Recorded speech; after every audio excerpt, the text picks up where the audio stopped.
Good morning, everybody. This is Steve Fletcher with the Trumpet for My People. Today's July 5th, 2024. I want to thank you guys for all of your prayers over our location and over the Yucatan Peninsula. Very good news this morning that the hurricane has not only weakened to only 100-mile-an-hour winds, it was up to, they were calculating a Category 3. It arrived at a Category 2, and it's going to be weakening now as it's coming across the peninsula. But there's another scenario that happened this whole week as we've been watching this. It was always planning on coming across, straight across the Yucatan Peninsula. And we're over here, okay? We're over here in this area south of Merida. This is where we are. And it was going to be coming. We had the eye of the storm was directly over our location. Okay. Well, this has hit Cancun, and it's going north. Okay. It's going north. That means our location is going to be saved from the worst of this. I think that this is going to be the case as we watch through the rest of the day and see what is going to be happening. But the other thing is that because it's going to be less time over land. If it's going north, that means it's going to be back into the Gulf of Mexico sooner, and it's going to have more time to pick up speed. And this is a bad scenario for up here, especially Corpus Christi is what is being watched most. Okay, and I had shared with you about the importance of Yucatan Peninsula and Corpus Christi. Well, it looks like it's going to be a direct hit on Corpus Christi, and because of this northern turn. And so we still need to continue watching this hurricane. We have the biblical scenario of the name Beryl. We have shared with you. We have the connection to the eclipse that came across in October, which came through Corpus Christi and Yucatan. And then we have the 9 months birthing. That is right now, we are at the 9 months from the beginning of the war in Israel, 9 months from this birth eclipse, and it's the same location. So this is a very important time. We're going to continue watching July 5th, 6th, 7th, and 8th. And so I'll just let some clips play here for you guys, and you can get caught up on the news on Hurricane Beryl, where it is right now, and what is the projected scenario of this. Keep an eye out. Stay safe, everyone. I pray you are blessed. This is Steve Fletcher with the Trumpet for My People, the sign of his coming revealed. The first thing I want to share with you is this article by Hal Turner. It says, urgent, Hurricane Beryl course change, Texas landfall Monday. The forecast models for Hurricane Beryl have dramatically changed and now show a direct impact to South Texas as early as this weekend. People in South Texas are urged to prepare immediately with emergency food, water, medicine, electric generator and fuel, flashlights, batteries, and such. Sunday, going into early Monday, we have the arrival in Texas. Very important detail about Sunday, July 7th, is that this is the first of Tammuz. It's the new moon. It's the new moon of Tammuz. Confirmed here that the fourth new moon is expected to be visible on 6th or 7th of July in Israel.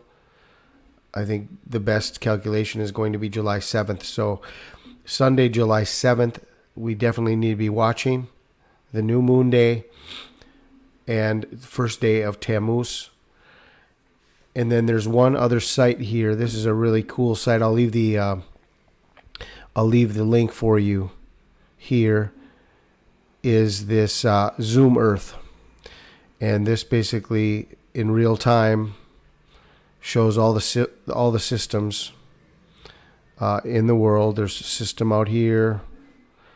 It shows all the systems, and then this is showing us Yesterday, as I was watching this whole cone was coming right across where we are. This is my location. So you just put in your own location and you can see what's upcoming in your area. But yesterday, the cone was coming basically right over us. And now it's all shifted, and the whole cone area is now north of us. So we're not going to get the worst of this. We're going to be protected. So thank God. Thank you all for your prayers. Right now on Fox Weather Live, Hurricane Beryl makes its second landfall along Mexico's Yucatan Peninsula after briefly strengthening before that landfall. Beryl is moving inland as a Category 2 hurricane with winds sustained at 100 miles an hour. The worst of the storm lashing the peninsula and popular Mexican resort towns like Cancun, Cozumel, and Playa del Carmen. This after Beryl devastated part of Jamaica and the Cayman Islands Wednesday and Thursday. Because the latest advisory from the National Hurricane Center indicates that weakening. In fact, mentioning that we're going to have rapid weakening. Beryl already making that landfall this morning on Mexico's Yucatan Peninsula. This is the second official one. The first was when then Category 4 Beryl struck Carriacou, the second largest island that makes up the country of Grenada in the southeastern Caribbean. The first landfall happened Monday. What a week it's been. And Kiana, thinking about that, Hurricane Beryl, there will be a story here when we talk about Beryl and we think back how within the Caribbean, while the forecast has been this thing's going to weaken, this thing's going to weaken, we're looking at it this morning. Yes, winds per the latest advisory down a little bit, but this thing's still a Category 2 hurricane making landfall in the Yucatan. Absolutely. I mean, this storm has overperformed time and time again since its first development, breaking several historic records. Now, as we look at it, it's over the Yucatan Peninsula. It is expected to move into the Gulf of Mexico, the Western Gulf, and it does still have that opportunity to re-intensify. Right now, it has been weakening. Kendall talked about how the pressure has consistently dropped within the last update or so, but there's still time. The weekend is still ahead of us, and this is going to make more of that northwesterly turn. And it's time during over the Gulf of Mexico. That's that period where we could see some re-intensification.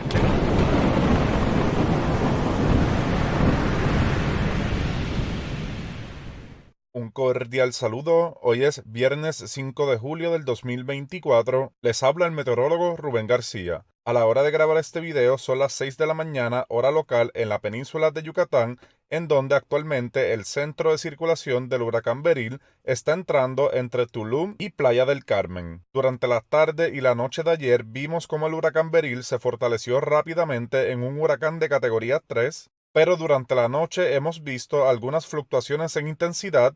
Oficialmente ahora tiene vientos máximos sostenidos de 110 millas por hora o 175 kilómetros por hora. Es decir, que el huracán Beryl está entrando sobre la península de Yucatán como un huracán de categoría 2 fuerte, casi categoría 3. Además, debido a que se ha mantenido más fuerte de lo que se había proyectado hace algunos días, esto tiene implicaciones en su trayectoria debido a que está entrando más al norte de lo que se había proyectado anteriormente. Los cambios más importantes con esta nueva trayectoria es que ahora estará menos tiempo sobre tierra en la península de Yucatán, por lo cual puede llegar a aguas del Golfo de México con una estructura más organizada y por ende podría comenzar a fortalecerse más rápido de lo anticipado y ahora debe de acercarse hacia sectores del sur y el este de Texas. Así que los cambios más importantes con este movimiento más hacia el norte es que ahora Campeche no debe de recibir efectos de tormenta tropical y representa un mejor escenario para Tamaulipas debido a que la circulación se debe de mover hacia el este de la región, pero es un peor escenario para Texas, primero porque se espera que esté moviéndose más al norte de lo que se había proyectado antes, y ahora anticipamos de que será un impacto directo entre el domingo y el lunes, y además con esta nueva trayectoria el huracán Beryl tendrá más tiempo sobre aguas del Golfo de México y por ende más oportunidades de fortalecerse. Good Friday morning, I'm KHOU11 meteorologist Chris Ramirez. Here is the latest update on Beryl as it's moving inland across the Yucatan Peninsula. This is as of the 7 a.m. advisory. Winds have weakened to 100 miles an hour. It is moving west-northwest at 15 15 miles an hour as it's coming into contact with the landmass that is the Yucatan Peninsula.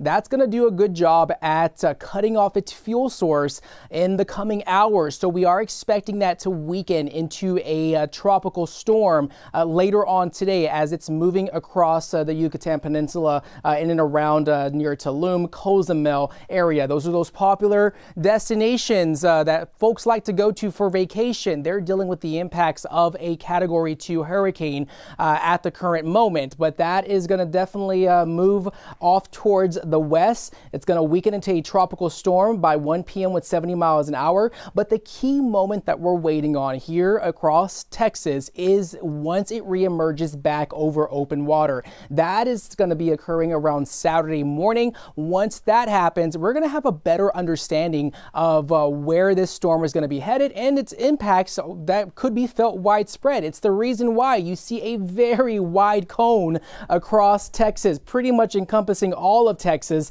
And that's the reason, because there is some degree of uncertainty with the storm as it makes its way across the Yucatan. So depending on how well or how bad the storm holds up, that's where we're going to have a better understanding of what's going to be happening as we head into Sunday night into early Monday morning. However, the National Hurricane Center's latest forecast track has this strengthening briefly back into a Category 1 hurricane, making landfall somewhere between Brownsville and Corpus Christi.